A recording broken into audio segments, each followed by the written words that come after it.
Bueno, buenos días a todos. En primer lugar, gracias a CAES por la invitación a participar de este distinguido Congreso Internacional y en la persona de Norberto Larroca, que un día me llamó y me convocó a este evento y que ahora yo lo empecé a conocer, pero no conocía su capacidad oratoria y su elocuencia.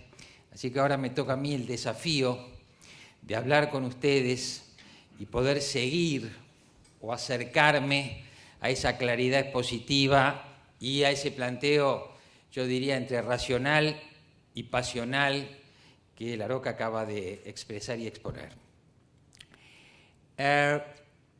¿Cuál es la idea de lo que yo les quiero hablar en el día de hoy? Yo voy a exponer, si ustedes quieren, dos planos diferentes. Ustedes saben, yo soy analista de opinión pública y mi empresa, mi organización, hace más de 15 años recopila mensualmente aproximadamente entre 20 y 30 indicadores que nos van señalando, ¿no es cierto?, el estado de la opinión pública, el humor social, las principales expectativas, la imagen de los dirigentes y periódicamente, en el momento que hay comicios, la conducta electoral. Esto nos permitió poseer, analizar una impresionante base de datos, con lo cual me atrevo a decir, podemos trazar el perfil del aspecto subjetivo de la sociedad argentina. Así que lo primero que yo quiero compartir con ustedes es este trazo o este diagnóstico sobre algunas conclusiones a las que yo he llegado a través de estos años. En la segunda parte de mi exposición, yo voy a entrar al tema específico de la salud, porque mi empresa, hace 15 meses atrás, inició un programa de estudios sobre salud que vamos desarrollando mensualmente y vamos en camino de también tener una base de información importante. Y la intención nuestra es promover una agenda de cuestiones que tengan que ver con la salud, que tengan que ver con este derecho y este servicio al cual se ha referido con tanta claridad Larroca. Voy a empezar y voy a empalmar con lo que él planteó, diciendo que estamos, a mi juicio, en un punto de inflexión desde la perspectiva política. Este punto de inflexión, yo no quiero hacer juicios de valor, porque me parece que los analistas tenemos que tener convicciones, tenemos que moderar los juicios de valor y tenemos que tener un poco de distancia respecto de ellos para no entrar con nuestro análisis a la dialéctica de las divisiones, ¿no es cierto?, del bueno, el malo, el amigo, el enemigo. Eso no nos interesa. Voy a decir entonces objetivamente que estamos ante una transición política de carácter histórico. ¿Por qué sería una transición política histórica? En primer lugar, porque en 2015 el partido político más joven del sistema, que es un partido urbano, de cuadros profesionales y de una orientación que podríamos llamar en una clasificación convencional de centro hacia la derecha, este partido con estas características triunfó en una elección presidencial frente y venció al partido Movimiento que había sido dominante en la política argentina en los últimos 70 años y que con interrupciones había gobernado los últimos 25 años de la democracia que recuperamos en el 83. Este es entonces un hecho histórico inédito, porque nunca en la Argentina un partido de estas características y de esta orientación ideológica había llegado al gobierno de manera democrática. ¿Qué tenemos por delante en este mes que en pocos días vamos a ir a votar de vuelta a los argentinos? Lo que tenemos es que la sociedad, como ya lo mostró el 13 de agosto en las primarias, se va a volver a pronunciar, seguramente con mayor énfasis, avalando este proceso político y otorgándole posiblemente a la coalición de gobierno 40% de votos a nivel nacional. No es ese caudal de votos, sin embargo, el mejor récord para una coalición de gobierno en la democracia argentina, porque si recordamos a Alfonsín, Menem y el mejor momento de los Kirchner, vamos a ver que esas fuerzas obtuvieron y tuvieron en su mejor momento entre 50 y 55% de los votos. Cambiemos va a tener el 40% de los votos, se va a consolidar como la primera minoría y entonces esa novedad política del año 2015 se va a confirmar. Creo, y ahora lo voy a tratar de exponer, que ese cambio político, y ahí retomo a Laroca, ese cambio político es el producto de un cambio cultural. Creo yo que la coalición Cambiemos y especialmente PRO supo captar mejor que sus competidores, y en este caso mejor que el peronismo, esos cambios culturales, esas nuevas tendencias, la presencia de tantas condiciones que hacen que la vida del hombre y la mujer común en esta sociedad, en esta época, sea tan distinta a lo que ocurría hace 10 o 20 años. Ahora bien, ese cambio cultural, ese cambio político, se inscribe o le sucede a una sociedad que tiene algunas conductas y algunas orientaciones que a mí me gustaría señalar. Y les voy a hablar un poco de la perspectiva. Creo que no hay que hacer juicios de valor. Yo personalmente soy optimista con el proceso que se inicia, pero a su vez, y otra vez lo voy a citar a Laroca, soy realista porque me constan las dificultades que no solamente una sociedad como la Argentina, sino otras sociedades en el mundo tienen para inducir transformaciones y cambios en profundidad. Yo escribí el otro día que debemos aspirar a esa transformación y esa transformación tiene que ser profunda. Lo que por ahora estamos viendo es un cambio de poder.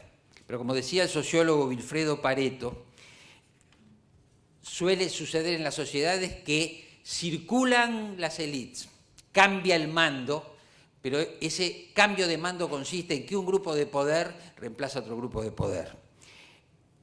Necesitamos que esta vez no circulen las élites, sino que haya una transformación profunda. Quiere decir que lo que suceden ahora, lo que ahora toman las riendas de la sociedad, pueden introducir en ellas cambios y transformaciones más profundas. Ahora, dicho esto, lo que sigue es un poco crítico.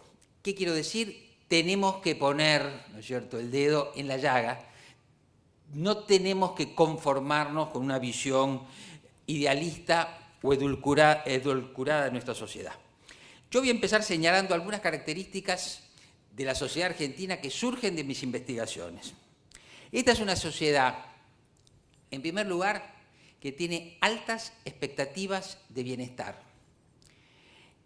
que sin embargo, estas altas expectativas de bienestar, en este momento, no hay condiciones objetivas en el sistema económico para satisfacerlas en el corto plazo. Pero tenemos altas expectativas contra un sistema, proyectadas a un sistema que en el inmediato plazo no las puede atender. Segunda cuestión, tenemos una sociedad con alta conciencia de sus derechos, básicamente de sus derechos sociales y sus derechos cívicos. Esto, por ejemplo, en América Latina distingue todavía a la Argentina de otros países. ¿De dónde surge, en mi interpretación, la alta conciencia en los derechos sociales y la alta conciencia en los derechos cívicos? Creo que es el producto de lo que han sembrado los dos grandes partidos históricos de la Argentina, esto es el peronismo y el radicalismo. Mal que bien, ellos contribuyeron a que el argentino medio tenga conciencia de sus derechos sociales y tenga conciencia de sus derechos cívicos. En una división histórica del trabajo, el peronismo contribuyó más a la conciencia de los derechos sociales y laborales, el radicalismo a los derechos cívicos. Pero ¿cuál es la contrapartida? Digo, que mientras los argentinos tienen alta conciencia de sus derechos, tienen baja conciencia de sus obligaciones. Y sobre todo de una obligación que es el respeto y el acatamiento de la ley. A fines del año 2004, mi consultora Poliarquía, en asociación con una entidad internacional que asesora procesos democráticos, hicimos una encuesta que después se publicó en un libro que salió el año pasado en Eudeva, una encuesta sobre la cultura constitucional de los argentinos y su respeto a la ley. ¿Qué concluimos allí? ¿Qué vimos? Que desde el punto de vista aspiracional, desde el punto de vista de lo que debe ser, los argentinos retóricamente se inclinan ante la ley, sostienen que hay que educar a los niños en la legalidad, sostienen que la ley junto con la educación deben promover una sociedad mejor, etcétera, etcétera.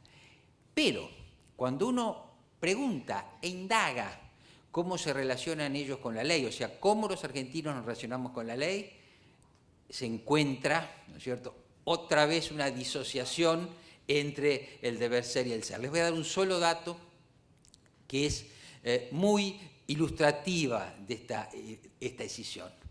Preguntados los argentinos si ellos creen que en una situación determinada de la vida cotidiana tienen razón, se consideran con la prerrogativa de desafiar a la ley o de ir contra la ley. Casi el 45% nos respondió sí, efectivamente. Si creo que tengo razón, entonces tengo que desafiar la ley. Y un 10% nos dijo, tendría que verlo en cada situación particular. Quiere decir que, a diferencia de otras sociedades donde las personas se consideran o tienen un deber indiscutible con la ley, en la Argentina, si creemos que tenemos razón, entonces podemos desafiarla. Vuelvo. Alta conciencia de derechos, baja conciencia de obligaciones. Y ahí empezamos a ver las presiones, ¿no es cierto?, que se juegan en el sistema social argentino, porque los argentinos tienen altas expectativas de bienestar, alta conciencia de sus derechos, el sistema no puede responder y además tenemos un conflicto con el cumplimiento de la ley. Tercera cuestión que yo quiero plantear, y que se ve muy bien en los sondeos de opinión a lo largo de los años. Hay en la Argentina una alta concentración de demandas que yo podría llamar básicas, que no terminan de resolverse. ¿Cuáles son estas? Básicamente la falta de trabajo, los bajos ingresos, las dificultades que le generan la vida cotidiana de los argentinos, las altas tasas de inflación. Es decir, problemas económicos básicos que hacen que las familias no tengan seguridad sobre su devenir material. Y el otro tema es la inseguridad. Si ustedes siguen las series históricas de la respuesta a la pregunta que hacemos, los que hacemos sondeos de opinión, ¿cuál es el problema que más le preocupa a usted y su familia?, vemos los problemas económicos y el problema de la inseguridad. Ese es un indicador de que la Argentina arrastra problemas estructurales que no puede resolver. Y eso arroja que en estas respuestas los temas básicos como la salud, y la educación ocupen siempre un lugar secundario. Apenas el 1 o 2% de la población indica que el principal problema de la Argentina es la salud o la educación.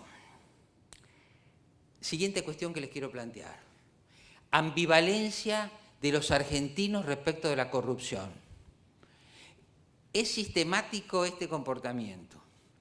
Cuando tenemos épocas de bonanza económica, la sensibilidad de los argentinos a la corrupción desciende notablemente. Si la economía mejora, la sensibilidad a la corrupción y por tanto a las instituciones decae. A la inversa, cuando las condiciones económicas son malas, entonces los argentinos están más dispuestos a señalar los casos de corrupción en su clase dirigente. Este es un tema, yo creo también, que tiene que ver con el aspecto anterior que marqué, que es el problema de los argentinos con el cumplimiento de la ley. Por último, en este señalamiento de factores sociales, hay que plantear algo más. Vemos y constatamos, sobre todo después de la crisis de 2001 y 2002, una marcada tendencia de los argentinos a esperar las soluciones del Estado.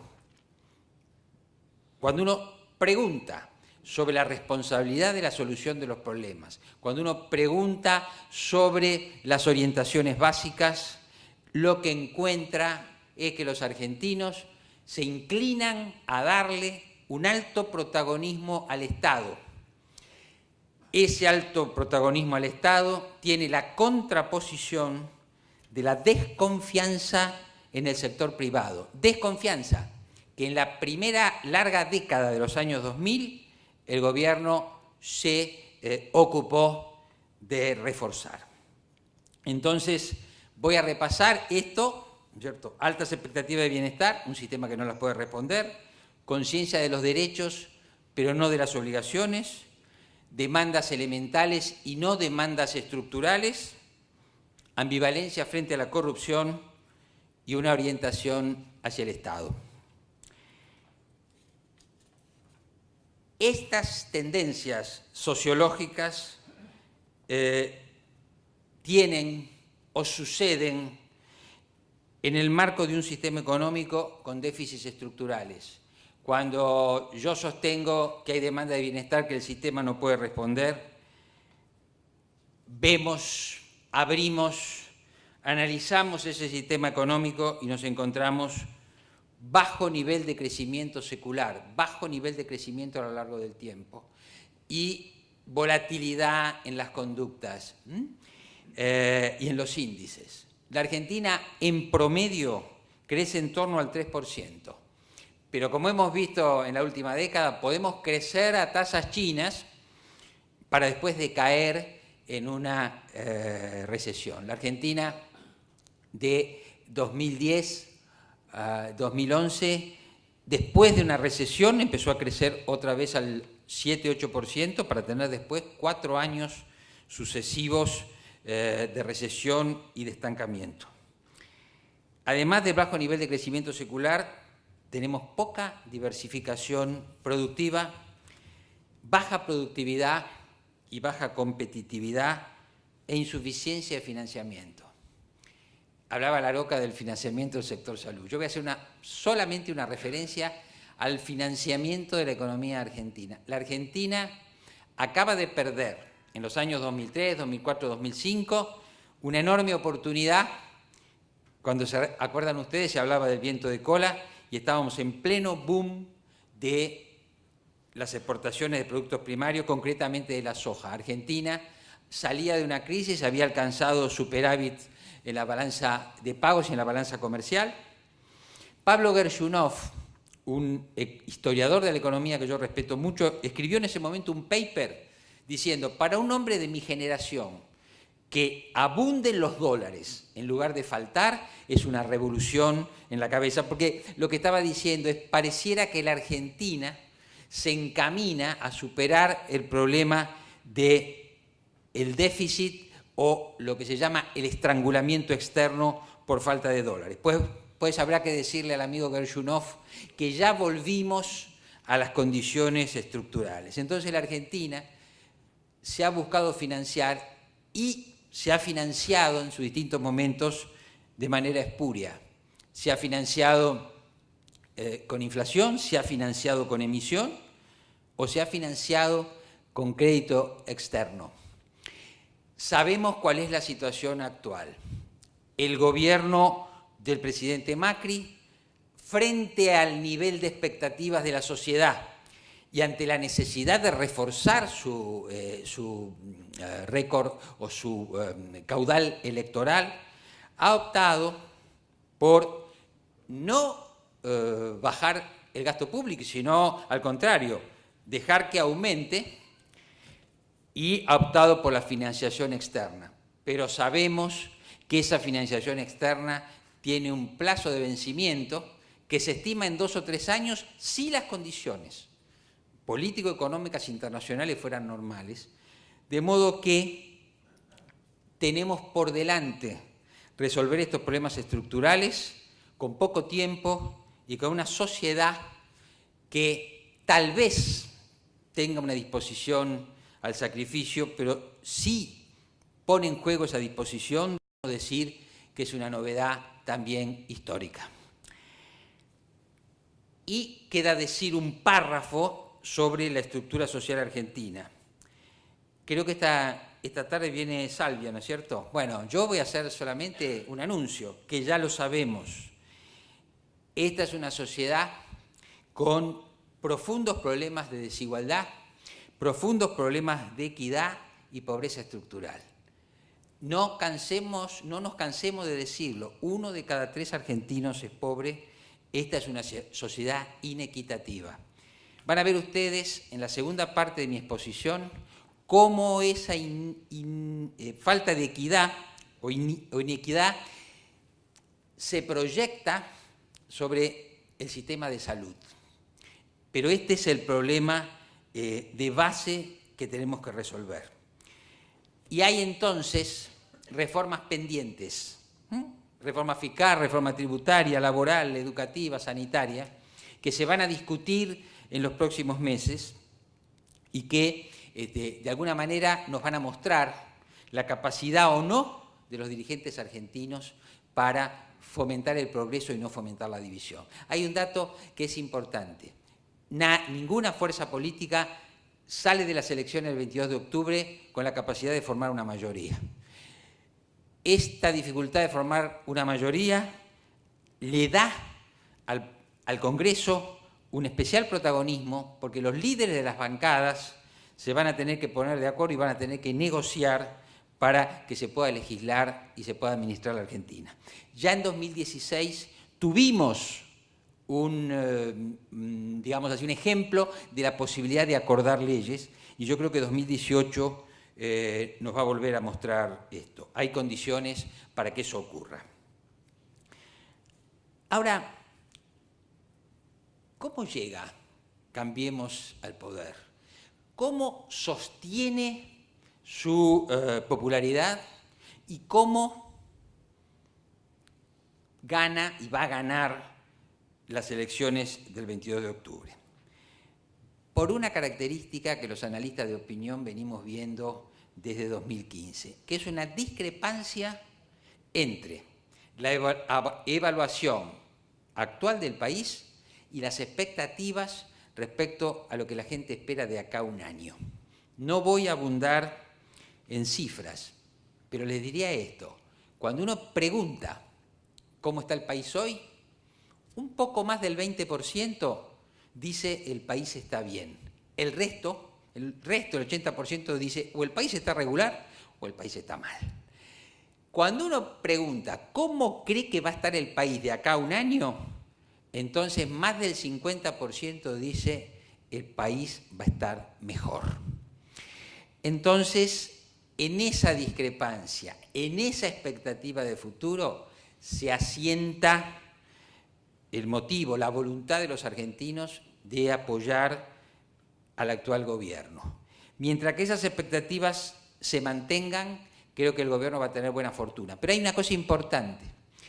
Esta visión a un año puede estar significando algo que yo digo sería novedoso, que es que los argentinos estuvieran dispuestos a postergar la satisfacción de sus expectativas materiales en el tiempo para dar lugar a las reformas que el país necesita y que su sistema económico necesita. No lo sabemos.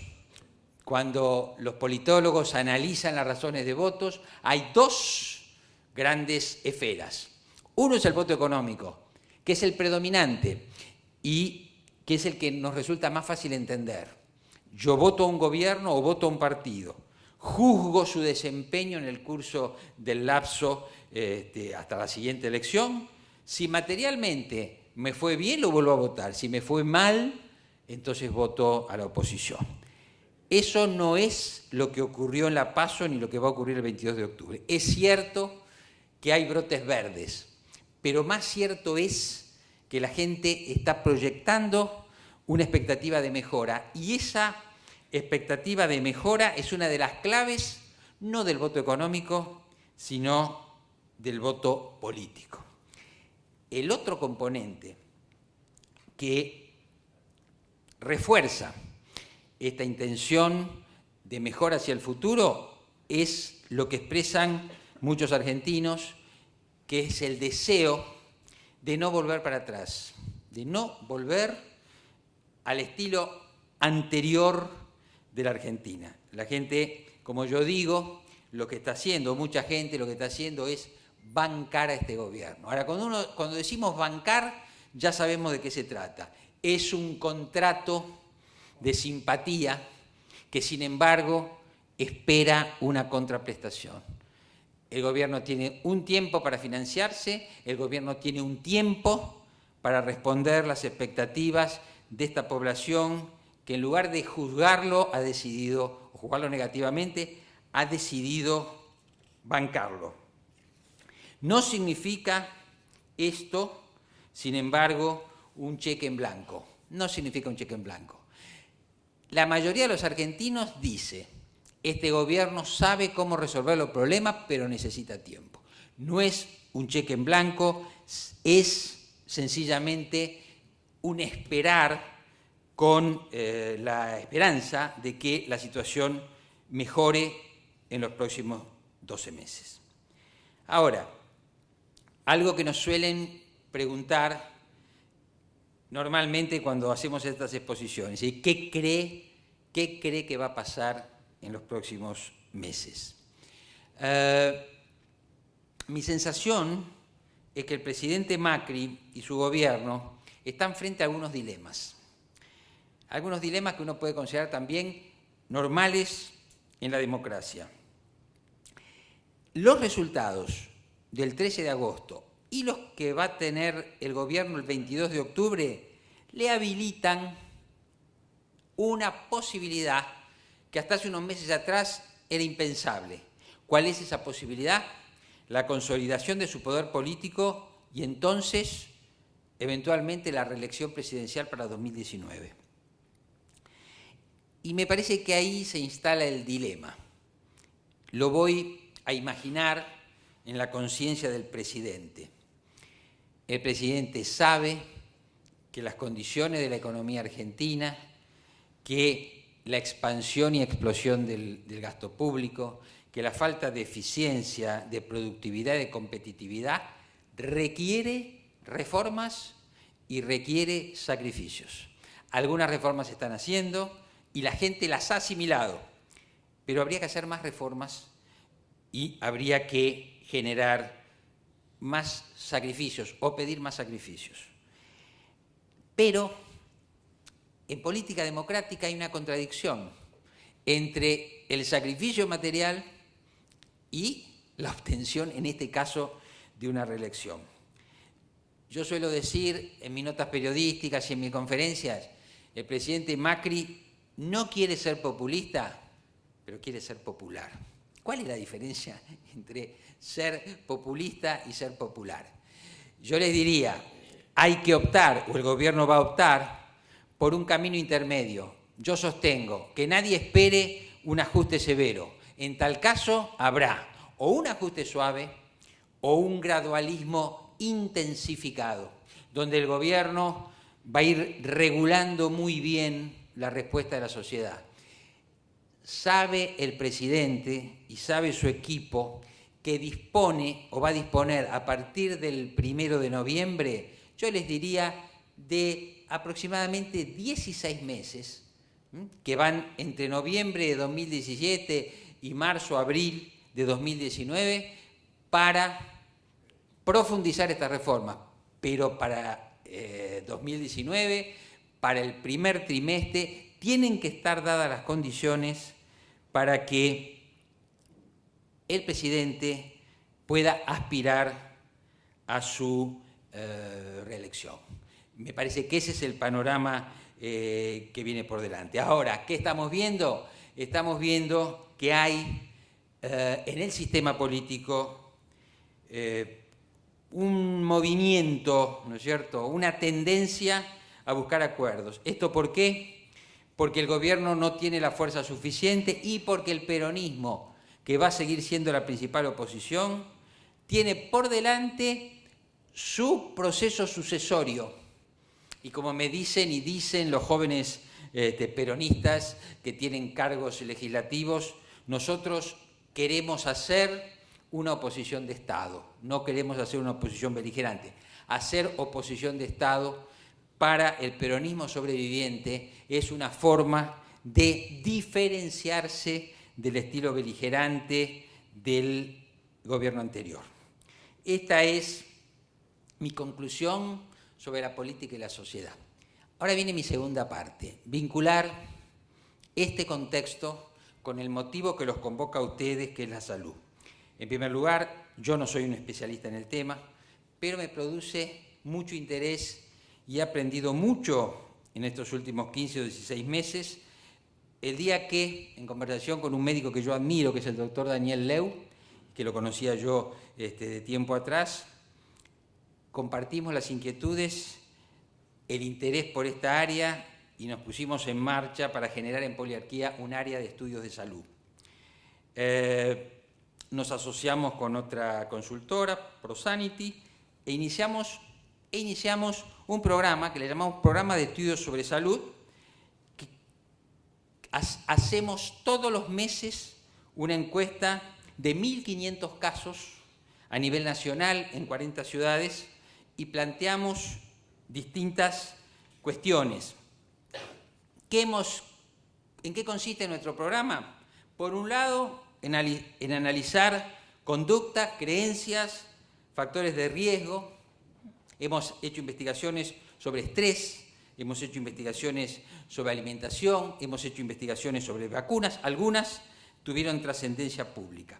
Y después nos estamos centrando en investigar la imagen del sistema, la accesibilidad, la equidad, la satisfacción con servicios. Esto nos empieza a dar un panorama del vínculo entre la opinión pública y el sistema de salud y nos permite sacar algunas conclusiones.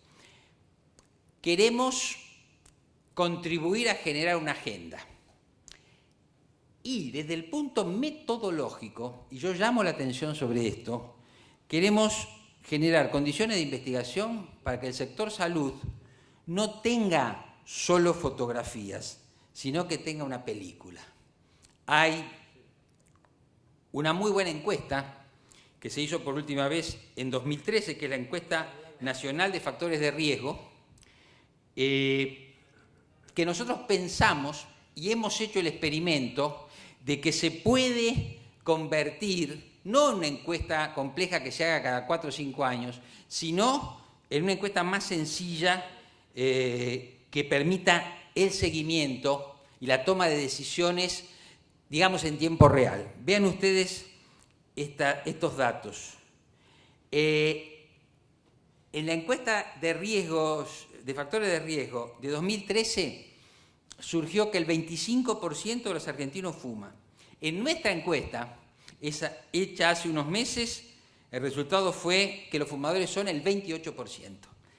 Ahí empezamos a tomar confianza en nuestras herramientas, bastante más sencillas. En la encuesta de riesgo, de factores de riesgo, surgió que el 82%, al 82% de la población alguna vez le habían tomado la presión. En nuestra encuesta, 88%. En aquella encuesta, al 37% se le había indicado alguna vez que debía bajar de peso, en nuestra encuesta 36%. En la encuesta de factores de riesgo, al 30% se le había dicho que tenía colesterol alto, en nuestra encuesta 29%. Ahí tomamos impulso y nos dimos cuenta que debíamos profundizar la investigación.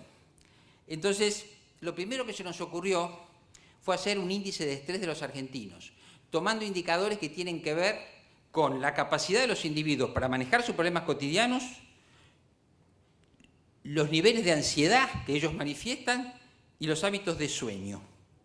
Hicimos una escala de 0 a 10, pero previamente hicimos una pregunta a propósito de qué es lo que, según la experiencia de la gente, provoca más estrés. Surgió que el 41% dijo lo que me provoca más estrés es la situación económica. El 20% dijo la inseguridad. El 19% dijo la situación laboral. Me provoca estrés la salud. Solo lo dijo el 9%, esta cifra que tiene que ver con el PBI. Solo el 9% nos dijo la salud me provoca estrés. Y luego concluimos con la familia, el 4%. En la primera medición que hicimos, en esta escala de 0 a 10, el índice de estrés en el mes de enero nos dio 4.9. Y en la última medición nos dio 4.3. Estamos preguntándonos si eso significa una baja del nivel de estrés que se va a confirmar. No lo sabemos. ¿Pero qué descubrimos? Descubrimos una variabilidad en el índice de estrés muy significativa. ¿Quiénes son los argentinos más estresados? Es notable. En primer lugar, los que tienen menos nivel educativo. Luego, los menores de 30 años y luego las mujeres. Quiere decir que en un extremo seguramente tendremos una mujer menor de 30 años, de sectores populares, que carga el mayor peso del estrés.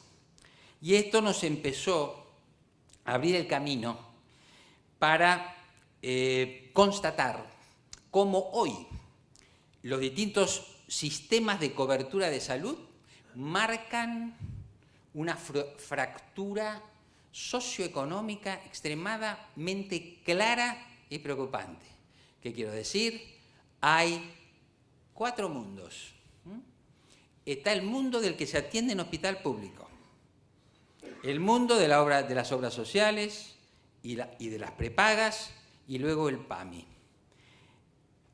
Hemos recolectado una serie de indicadores impresionantes por el cual la gente que se atiende en hospitales públicos es la Argentina castigada por la pobreza, por las necesidades, por la falta de trabajo. Y es notable porque la gente le reconoce al hospital público tener médicos capacitados, pero todos los indicadores del hospital público están yendo para abajo. Los 2 mundos más extremos son el hospital público y las prepagas. El hospital público y las prepagas. Ese es un tema para profundizar, ese es un tema para analizar. Hasta tal punto la cobertura de salud segmenta socioeconómicamente que la utilizamos en otras investigaciones para establecer los distintos niveles socioeconómicos. Y después nos metimos a indagar temas puntuales como las vacunas, como la alimentación.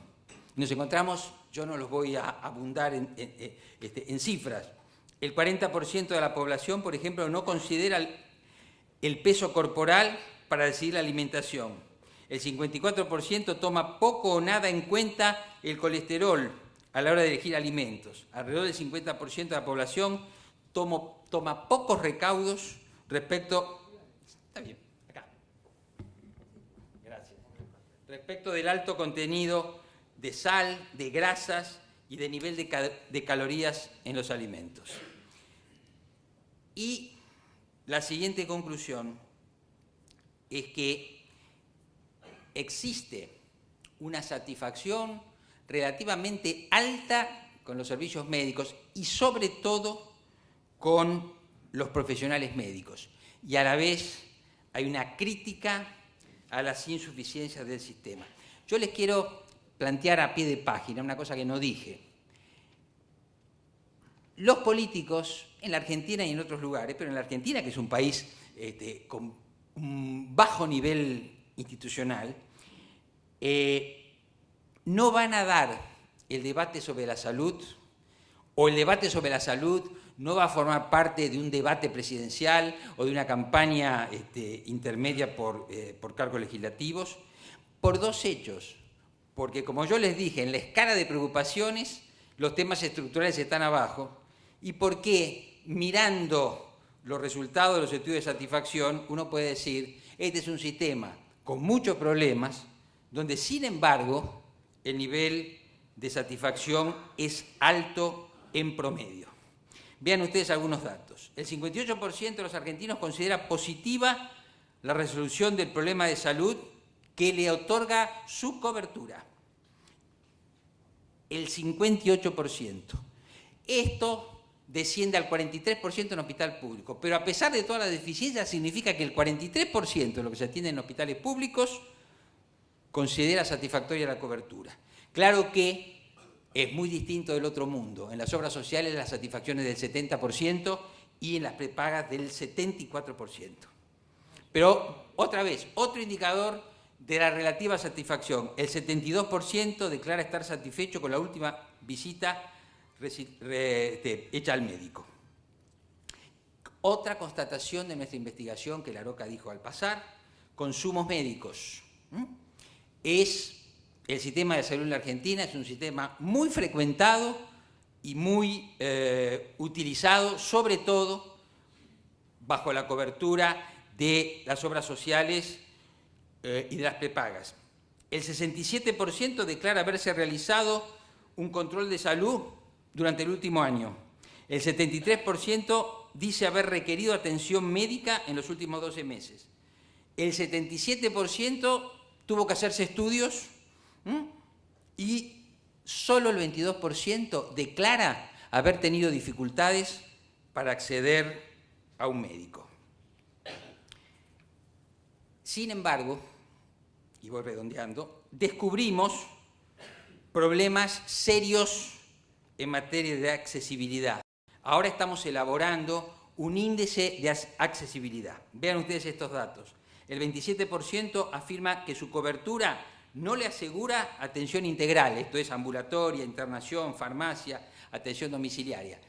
Ante fenómenos complejos de salud, no hay confianza en que los sistemas de cobertura lo cubran. El 48% nos ha dicho que tiene que abonar copagos.